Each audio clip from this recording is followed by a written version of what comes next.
Hola, ¿cómo están? Buenas tardes el día de hoy, pero aquí va el mensaje. El día de hoy he querido desarrollar un mensaje que es que muchas veces nos vamos a preguntar durante la vida si es que no hemos encontrado las respuestas. Pero antes de dejarle el título, quiero que empecemos con un ejercicio.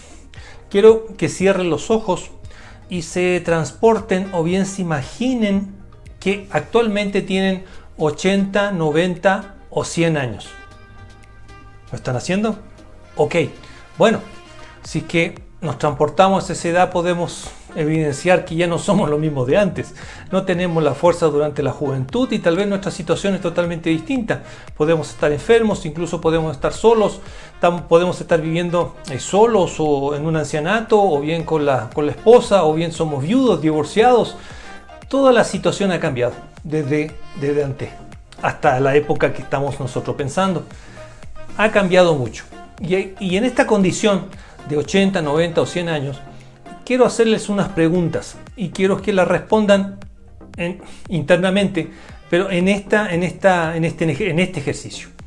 ¿Qué sienten que ya han transcurrido 80, 90 o 100 años de vida? ¿Qué hemos logrado durante todo este tiempo? ¿Estamos satisfechos al llegar a esta edad? ¿Cuáles han sido nuestros logros al tener esta edad? ¿Podríamos decir que estamos con la satisfacción del deber cumplido? Esa es la cuestión. Le dejo la presentación.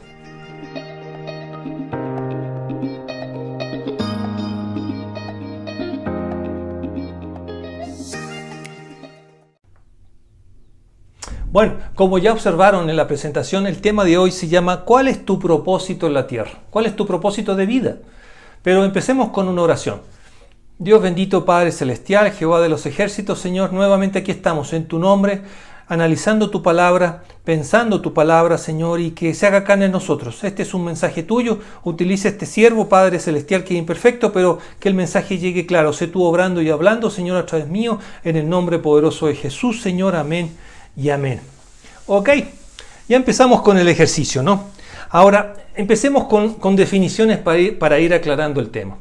¿Qué es un propósito? Según el diccionario, propósito es la intención o el ánimo por el que se realiza o se deja realizar una acción. Se trata del objetivo que se pretende alcanzar. Este término indica la finalidad, la meta de una acción o de un objeto. Ok, nosotros en la vida podemos tener propósitos, claro que sí. Tal vez desde el punto de vista laboral podemos tener propósito en el cual tener un buen puesto de trabajo que me permita tener recursos suficientes para poder solventar mis gastos, a la familia, poder viajar, poder ganar puestos dentro de la empresa, etcétera, etcétera, etcétera. Inclusive, por ejemplo, desde el punto de vista de un doctor, ¿cuál sería su propósito? Es tal vez que no se le mueran los pacientes, curar a la mayoría que pueda, ser de renombre entre sus colegas, seguir profundizando en algún tema en especial que le permita ser mejor médico y bueno, y indirectamente también que su condición de médico también le permita tener una solvencia económica buena, ¿sí? Y que le permita darse sus gustos, ¿sí? Eso es un propósito para cada uno. Incluso estos propósitos pueden haber ido cambiando, porque me imagino que los propósitos de la actualidad son totalmente distintos en el siglo XVIII o en el siglo XIX. Tal vez los tatarabuelos o los abuelos, las intenciones de ellos en el pasado era como propósito de vida o como propósito, era buscar un buen trabajo que le genere ciertos recursos, inclusive tener un trabajo para poder comprar un terreno, cultivar la tierra, buscar una esposa con la cual tener hijos y y ser felices. Sí, en cambio tal vez en la actualidad el concepto se ha ido desarrollando un poco más, pero hay propósitos personales que van variando de cada uno de nosotros, pero también pueden haber propósitos globales. Por ejemplo, yo quiero salvar a los delfines azules del Amazonas o quiero salvar a las estrellas de mar, etcétera, que benefician a todo el planeta, y esos propósitos globales es un propósito personal que a mí me llena, ¿sí? Ok, ahora después de haber visto estos propósitos, vamos al concepto primordial del tema, que es justamente ¿qué es propósito de vida? ¿Qué es un propósito de vida? Vámonos al diccionario. Hablar de propósito de vida se hace referencia al sentido que una persona le puede dar a su vida. Responde a preguntas existenciales como ¿por qué y para qué? Está relacionado con la necesidad del ser humano de encontrar un significado y una finalidad a su propia existencia. De esta manera se reflexiona sobre qué sentido tiene la vida para una persona y cuál puede ser su objetivo vital. Ok, como que aquí cambia un poquito el concepto, ¿no? Se va focalizando un poco más que el propósito general que vimos en la definición anterior. Pero como propósito de vida, en resumidas cuentas, podríamos preguntarnos, ¿qué nos hace levantarnos todos los días? ¿Por qué he nacido y por qué estoy en este planeta? ¿Cuál es la razón o el motivo que me hace, que me inspira, que todas las mañanas me levante? ¿Cuál es ese motorcito dentro de nuestro corazón que nos motiva a hacer cosas, a lograr un propósito o un objetivo? El encontrar el por qué y el para qué. Tal vez no nos hemos preguntado eso, o tal vez sí. Bueno, en mi caso sí, porque hice este mensaje y hace mucho tiempo me venía dando vueltas este concepto de propósito de vida, ¿sí? El por qué y el para qué. Bueno, y lo vamos a ir desarrollando. Para que quede más claro como propósito de vida, porque en la vida actual la sociedad me vende un propósito que es totalmente distinto del que debería ser. Por ende, algunos pueden estar de acuerdo con su propósito de vida y eso les da paz. En cambio, otros tal vez están desarrollando un propósito personal, confundiendo lo que es un propósito de vida. Eso vamos a ir desmenuzando poco a poco. Pero para aclarar el concepto vamos a poner un ejemplo, una ilustración. Por ejemplo, un árbol. ¿Sí? Un árbol, por ejemplo, vamos a un manzano. Volviendo al origen del huerto del Edén, a un manzano. El árbol, ¿qué produce? Fruta. ¿Qué fruta? En este caso, una manzana. Por ende, el propósito del árbol de manzana es dar manzanas. O sea, dar un fruto dulce, como dice la palabra, dar una manzana. ¿El manzano puede dar limones? ¿Puede dar higos? ¿Puede dar melones o sandías? No puede dar esos tipos de frutos. ¿Por qué? Porque el manzano es manzano y por mucho que se esfuerce a dar limones no lo puede hacer jamás porque es un manzano. Por ende, durante su vida, durante su existencia, tal vez el manzano se preocupa de prolongar sus raíces, de fortalecer su corteza, de buscar agua e inclusive me imagino, ¿no? Un poco lucubrando o parafraseando, se debe sentir contento cuando alguien viene, saca una fruta de su rama y se la come, como diciendo, eso es lo que estaba buscando, alimentar a alguien y que mi fruto sea de provecho, ¿sí? Por ende, un manzano no puede dar limones. Eso tengámonos claro y en el curso del tema vamos a ir justamente desarrollando este concepto de árbol de manzanas, ¿sí? Ahora, vámonos al origen, vámonos al comienzo. ¿Cuál fue el propósito original? ¿Cuál fue el comienzo en cuanto al concepto de propósito? Esto lo encontramos en Génesis 1:28. ¿Qué dice? Luego Dios los bendijo con las siguientes palabras. Sean fructíferos y multiplíquense, llenen la tierra y gobiernen sobre ella. Reinen sobre los peces del mar, las aves del cielo y todos los animales que corren en el suelo. Ok, acá hay una misión, acá hay una meta, acá hay una labor, acá hay un propósito, acá hay un objetivo, ¿sí? ¿Cuál es? En este caso, fructíferse, multipliquen y gobiernen sobre la tierra. En el momento en que el Señor nos creó a su imagen y semejanza, fruto, manzana, ¿sí? A su imagen y semejanza, podríamos decir que el propósito original, primario, primitivo, el primer propósito que tenemos nosotros para la vida, ¿es cuál? Es justamente darle gloria y honra al Señor. En un concepto también de relación, de sociabilización. ¿Por qué? Porque el Señor vio que el hombre estaba solo y dijo, no me gusta que esté solo, vamos a ponerle ayuda idónea. Por ende ahí creó a la mujer para sociabilizar, para estar con ella, pero ya existía una relación entre Dios y su creación y la creación y Dios. Había una comunicación, lo cual se amplió al concepto de sociabilización con la esposa. Y es así como, por ejemplo, en el libro de Efesios 5:28 dice, de la misma manera el marido debe amar a su esposa como ama a su propio cuerpo. Un solo cuerpo, hay una unidad, ¿sí? Y esto justamente dice relación con otro mandamiento que vamos a ver más adelante. Hay un concepto de amor que solamente sale de ¿qué? De la relación con Dios y del ejemplo de Dios, porque Dios se manifestó primero. Él nos creó, Él manifestó su amor hacia nosotros creándonos.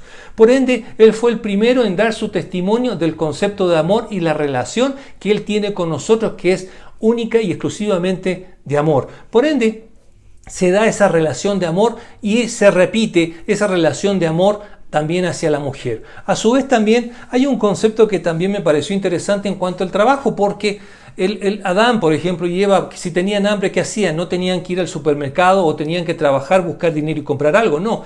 Iban al huerto del Edén y podían comer de todo lo que había en el huerto, excepto de un árbol, ustedes lo saben.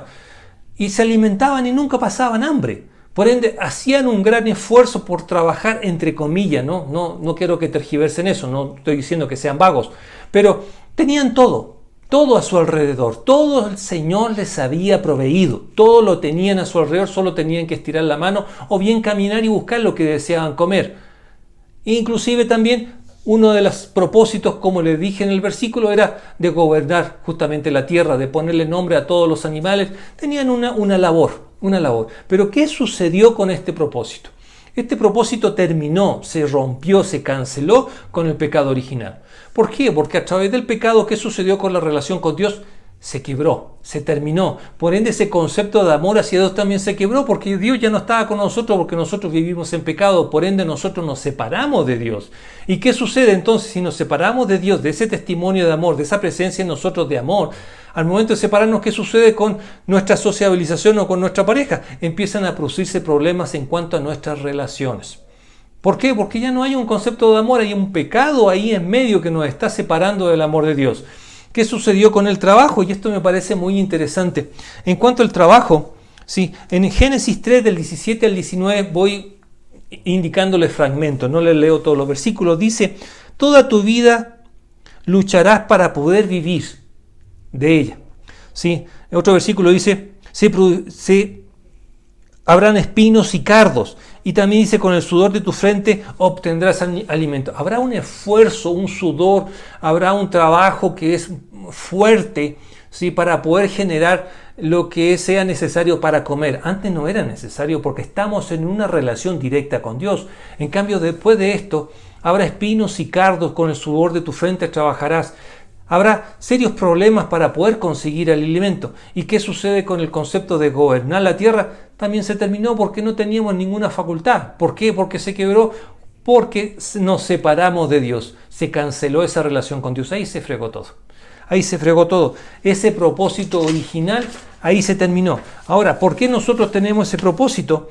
Porque somos imagen y semejanza de Dios. Aquí no hay distinción de colores, sabores, ni olores, nada. Somos imagen y semejanza de Dios. Ahora, recordemos el concepto de propósito que le leí en un comienzo, el más simple.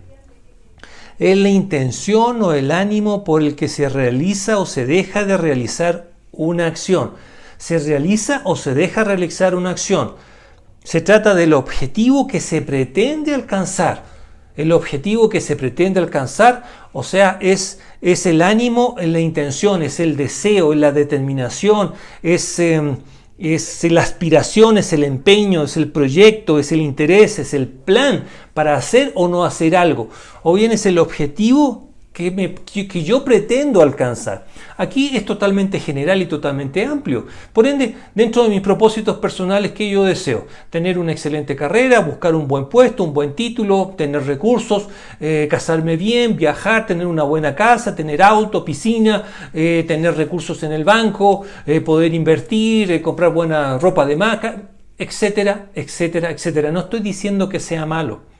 Lo que estoy diciendo es que el concepto de propósito es el ánimo e intención de hacer o dejar de hacer algo. El propósito es el objetivo que se pretende alcanzar. Es el objetivo que se pretende alcanzar. Por ende, dentro de mis propósitos personales yo pretendo alcanzar eso. Y está bien. Pero aquí hay un concepto que tal vez no lo están manejando. No podemos amar a dos señores. Y esto lo encontramos en el libro de Lucas 16:13. No podemos amar a dos señores. Por ende, o bien me concentro, o bien mi propósito personal es única y exclusivamente yo quiero lograr eso, yo quiero llegar a esto, yo me quiero casar bien, yo quiero encontrar la esposa indicada, yo quiero tener hijos, yo quiero tener esto, yo quiero tener otro. Es un propósito personal. le insisto, no está malo, ¿sí? El problema es que no podemos amar a dos señores. No podemos amar a dos señores. Lo mismo pasa con los propósitos globales. Yo me puedo dedicar única y exclusivamente a salvar a las ballenas jorobadas, ¿sí? No está malo, pero no se puede amar a dos señores. O sea, hay algo que estoy descuidando, algo que es de mi propia naturaleza. Fuimos creados a imagen y semejanza de Dios. No hay unos que sí y unos que no, son todos creados a imagen y semejanza de Dios. Vimos cuál es el propósito primitivo, ¿sí? El cual no va a variar jamás. Ese fue el propósito primario. No tenía ninguna distinción de nada, ¿sí? Era para todos. Por ende, no se puede amar a dos señores.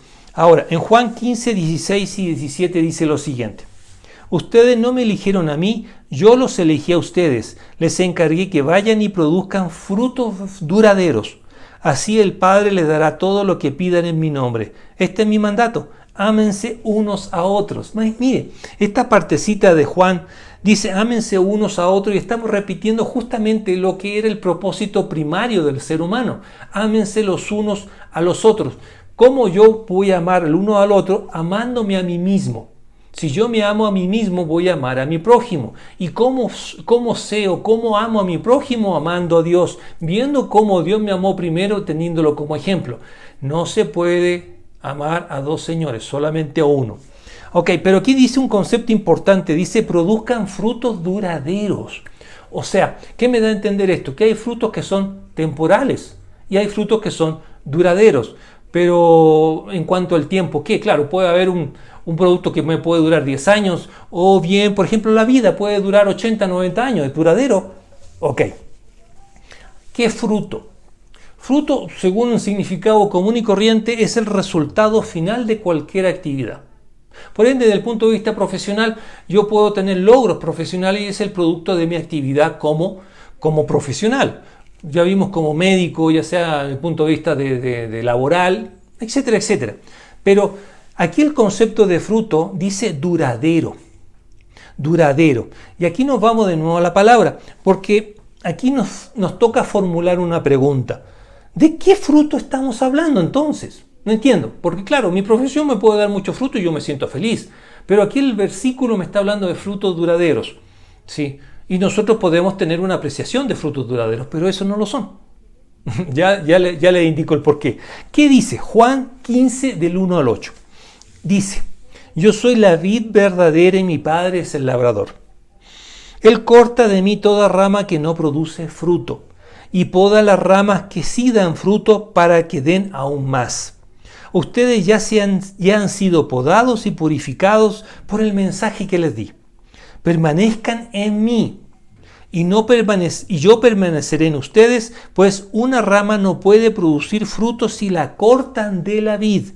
Y ustedes tampoco pueden ser fructíferos a menos que permanezcan en mí. Ciertamente yo soy la vid.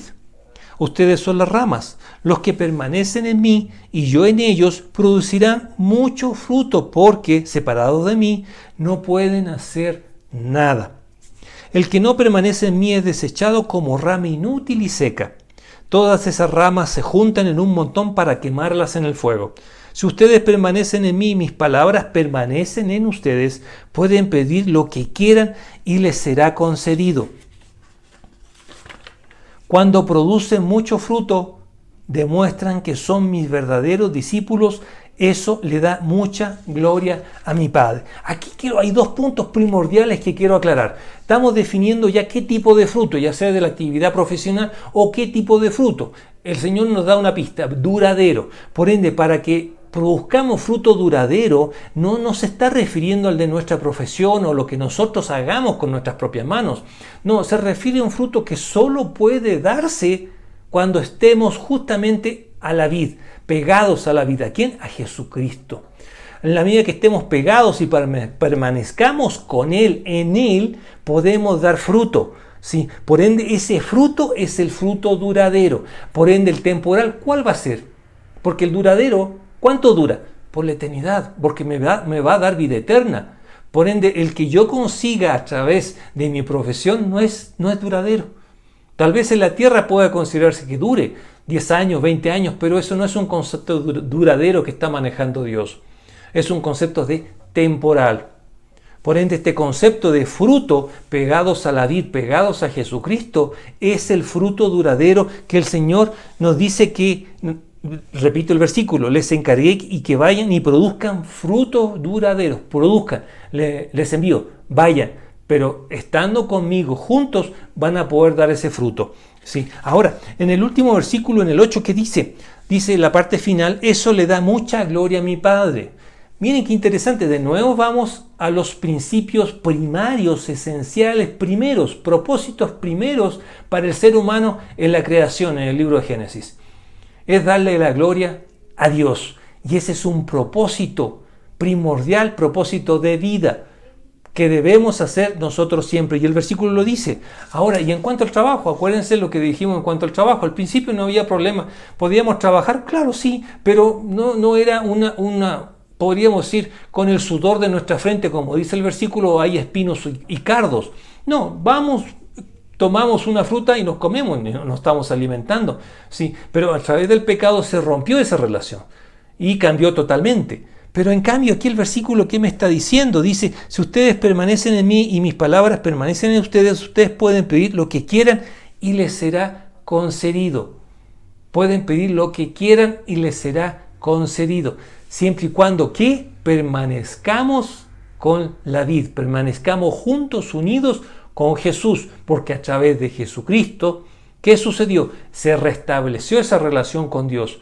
Y es Cristo el que vive en nosotros el momento que le hemos aceptado, y ahí podemos restablecer esta relación con Dios. Al restablecerla, ¿qué sucede? Estamos volviendo a nuestros propósitos primarios y esenciales de nuestra existencia como creación de imagen y semejanza de Dios. Dale la gloria a Dios. Inclusive pida lo que quiera y se les concederá. En el huerto del Edén podía comer cualquier fruta, menos de esa, y me será concedido.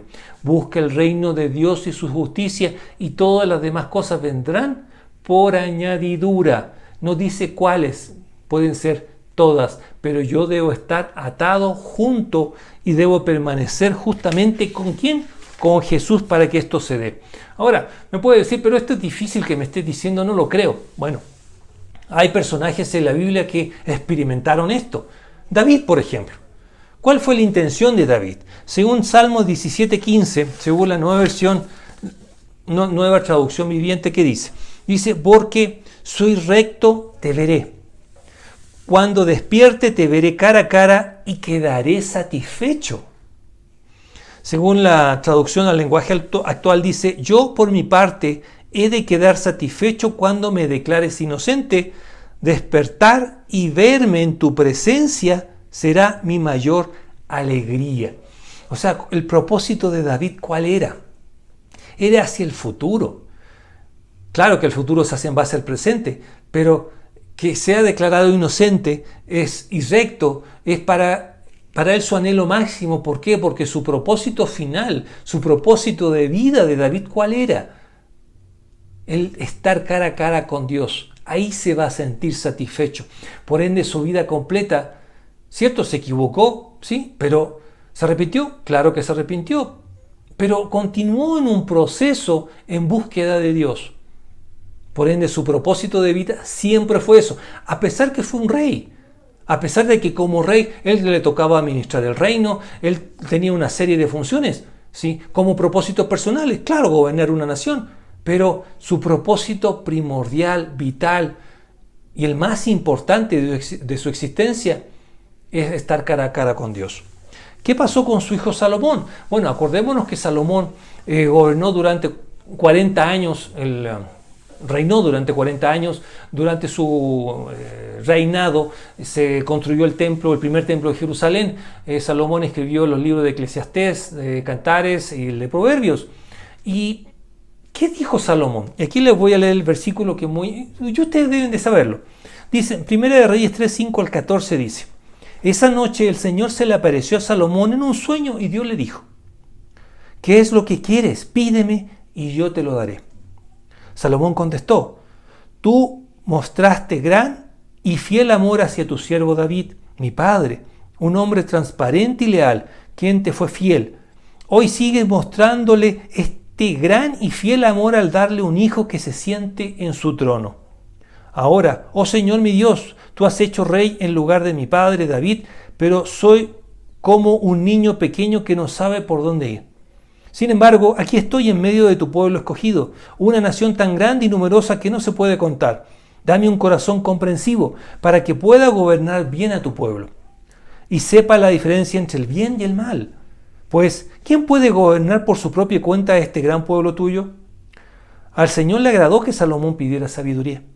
Así que le respondió: como pediste sabiduría para gobernar a mi pueblo con justicia, y no has pedido una larga vida, ni riqueza, ni la muerte de tus enemigos, te concederé lo que me has pedido. Te daré un corazón sabio y comprensivo, como nadie nunca ha tenido ni jamás tendrá. Además, te daré lo que no me pediste, riquezas y fama. Ningún otro rey del mundo se comparará a ti por el resto de tu vida.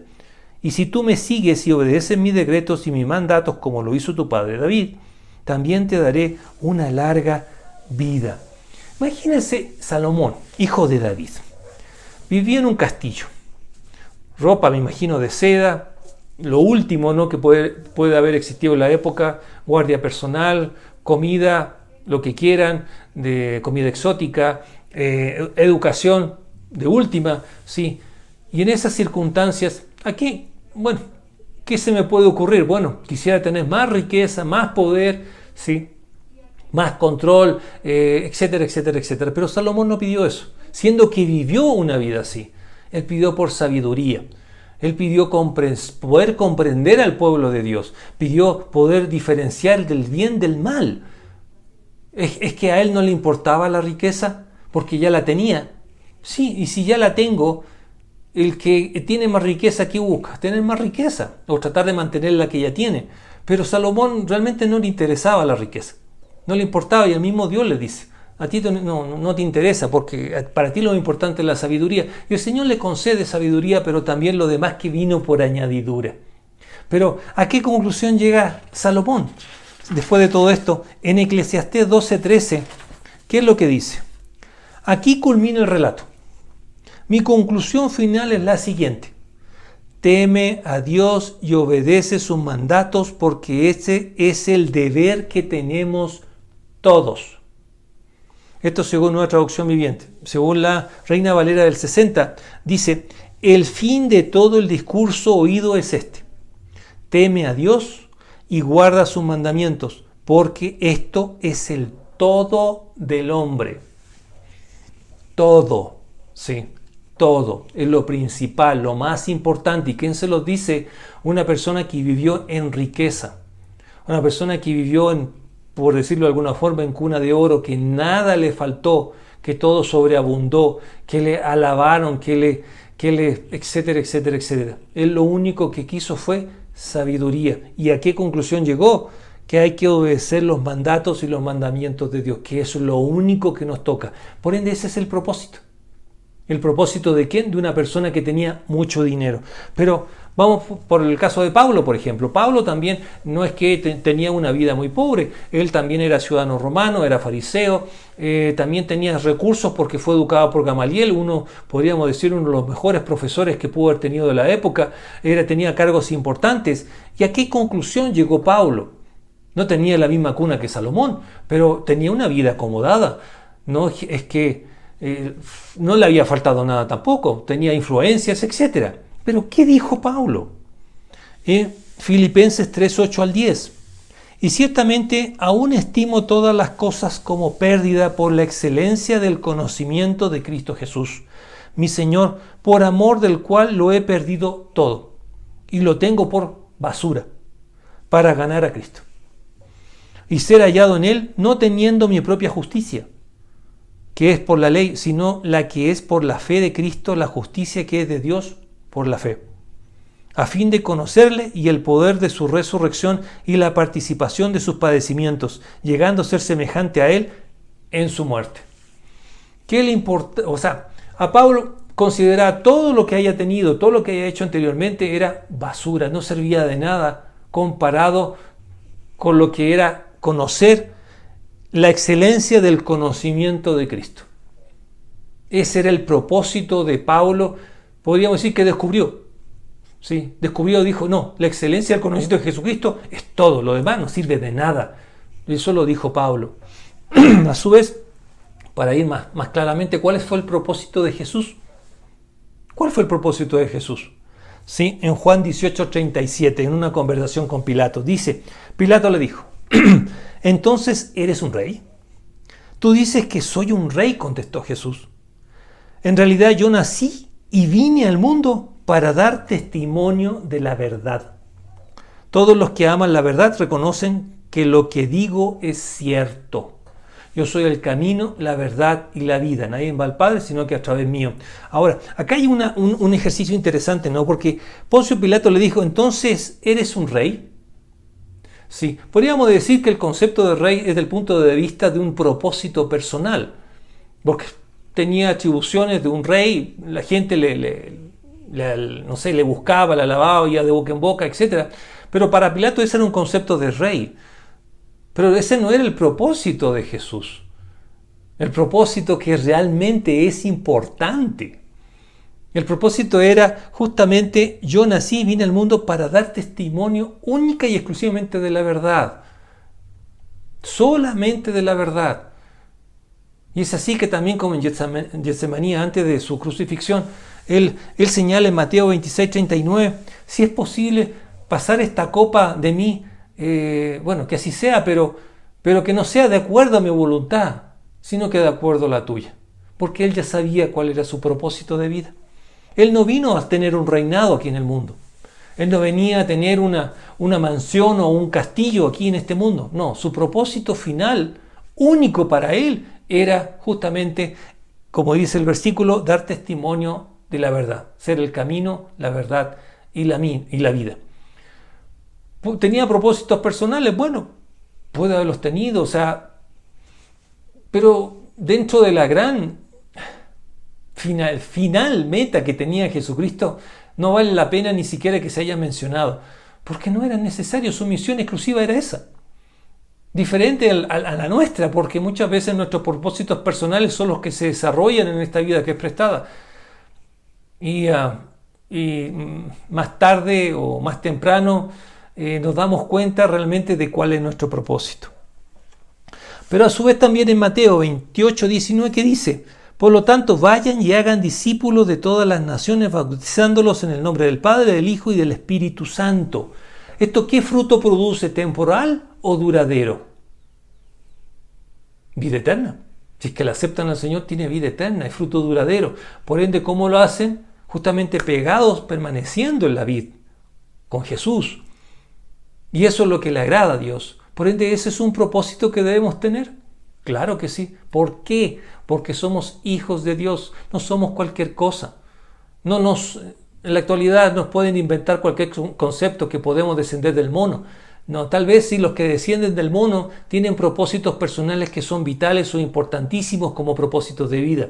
Pero los que son y saben que son imagen y semejanza de Dios, sus propósitos son eternos, sus propósitos son dados por Dios para darle gloria y honra. Que eso justamente estamos aclarando. En cuanto a los mandamientos, ¿sí? En Mateo 22:36 al 40 dice, Maestro, ¿cuál es el mandamiento más importante de la ley de Moisés? Jesús contestó, ama al Señor tu Dios con tu corazón, con toda tu alma y con toda tu mente. Este es el primer mandamiento y el más importante. Hay un segundo mandamiento que es igual de importante. Ama a tu prójimo como a ti mismo. Toda la ley y las exigencias de los profetas se basan en estos dos mandamientos. Aquí lo interesante es que el concepto de amor al prójimo es empatía. ¿Sí? Empatía.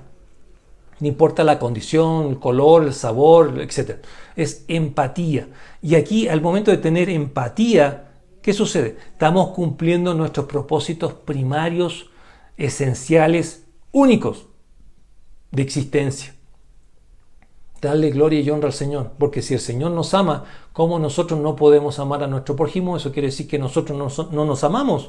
Y si nosotros no nos amamos, no estamos reconociendo el amor de Dios hacia nosotros. No lo estamos viendo. Ahora, en Marcos 12:33, ¿qué dice? Además, yo sé que es importante amarlo con todo mi corazón y con todo mi entendimiento y todas mis fuerzas, y amar a mi prójimo como a mí mismo. Esto es más importante que presentar todas las ofrendas quemadas y sacrificios exigidos en la ley. Ok, hicimos en un comienzo un ejercicio de que quiero que se imaginen cuando tuvieran tal edad. Ahora, quiero seguir formulándole preguntas para que las sigan analizando. Por ejemplo, ¿qué puedo hacer en el tiempo que me resta o que el Señor me ha dado de vida? En base a todo lo que hemos visto, ¿no? ¿Sientes que has vivido hasta el momento como lo mejor, que ha sido bueno? ¿Te atreverías a ir por la vida tomando las decisiones que tú deseas tomar y no las que los demás quieren que tomen, o bien tomar la decisión que te es más fácil tomar? ¿Qué testimonio quisieran que los demás tuvieran de ti? ¿Qué tipo de padre, hijo, esposo, hermano quieres que los demás tengan de ti? ¿Cómo crees o quieres que los demás te vean? ¿Qué es lo más importante para ti en la vida? Propósito.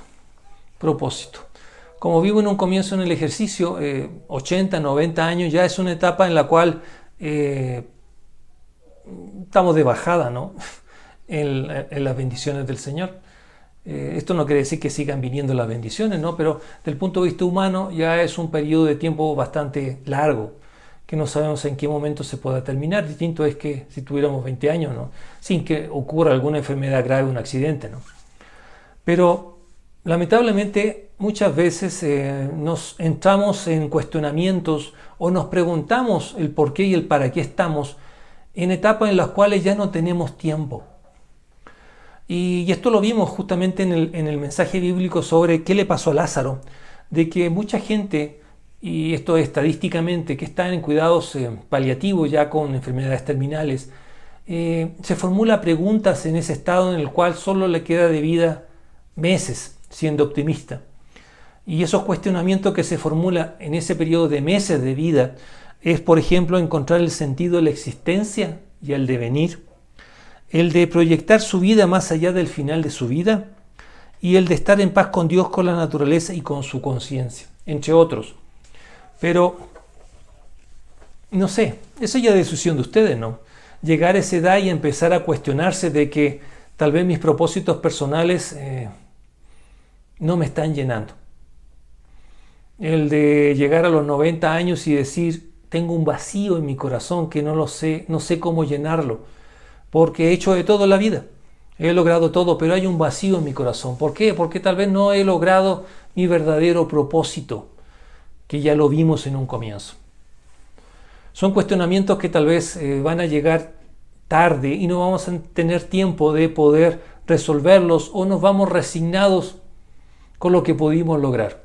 Yo creo que ustedes que están viendo este video todavía tienen tiempo, igual que yo, de lograr ese propósito de vida verdadero y real, y que no sea confundido con propósitos personales, porque como les dije en un comienzo, no podemos amar a dos señores.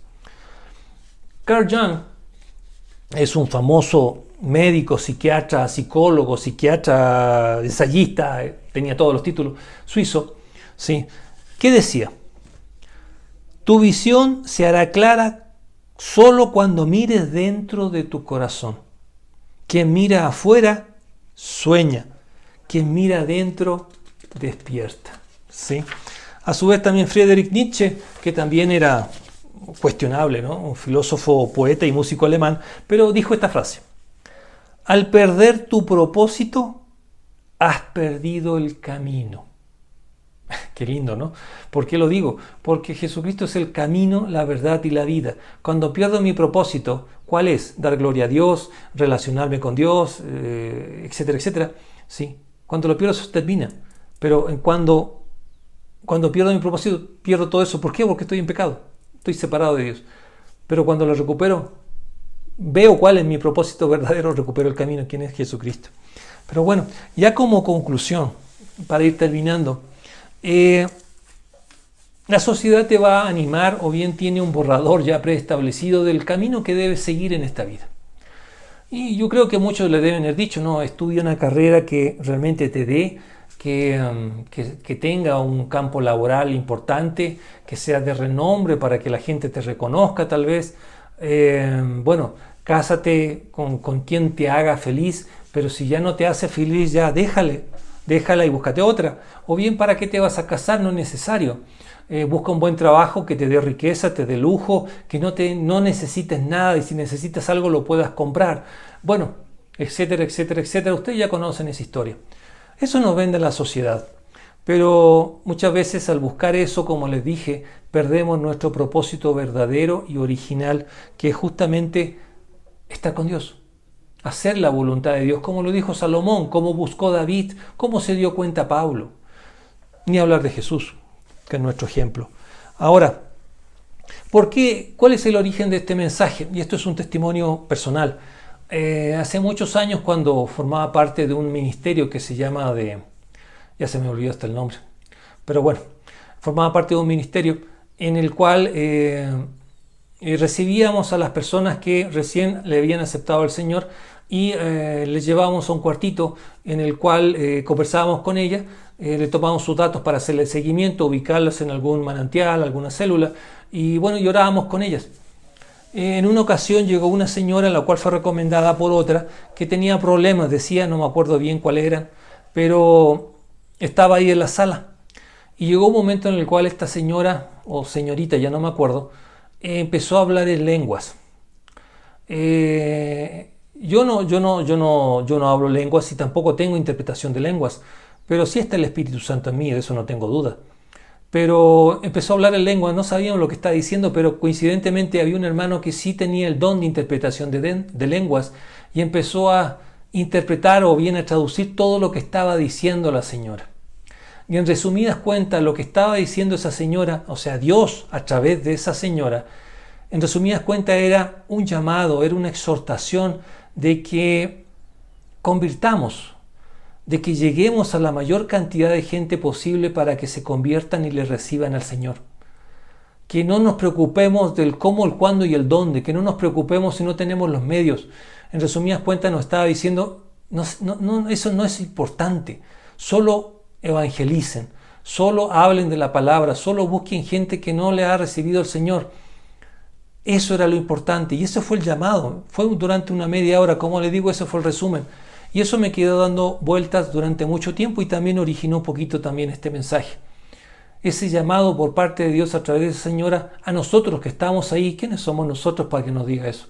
Sus hijos. Él nos ama y siempre lo está demostrando. Y nos dijo, no se preocupen. No se preocupen por nada. Solo, en resumidas cuentas, evangelicen. Todo lo demás, yo los voy a capacitar. Yo les voy a dar las herramientas del caso. Solamente busquen más gente que se conviertan.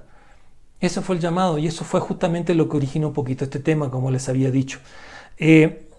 Como pregunta final y también con una sorpresa que le quiero dejar, que para mí también es una sorpresa, formúlese las siguientes preguntas. A la edad que yo tengo, a la edad que estamos, ¿estoy satisfecho con lo que he hecho? ¿Qué es lo que quiero pensar, decir o hacer realmente? Les exhorto a que busquen ese propósito dentro de su corazón para que se den cuenta que nosotros somos manzanos, no somos limoneros. Muchas veces creemos que podemos dar otro tipo de frutos, arándanos, uva, etc. Pero somos manzanos, no podemos dar otro fruto. Podemos empeñarnos en hacerlo, sí, pero va a llegar un momento en que la razón de ser del manzano se va a manifestar y ese vacío en nuestro corazón va a ser tremendo. No va a poder ser llenado jamás porque nunca hemos producido fruta, hemos producido limones, hemos ido contra nuestra naturaleza, contra nuestra esencia. Somos manzanos, no somos limoneros, ni aguacateros, ni paltas, ni etc. Acuérdense, ¿sí? Acuérdense que son imagen y semejanza de Dios. Les encomiendo que sigan masticando esta idea y que pongan un like o comentarios. Que Dios les bendiga y Y gracias por acompañarme. Gracias, chao.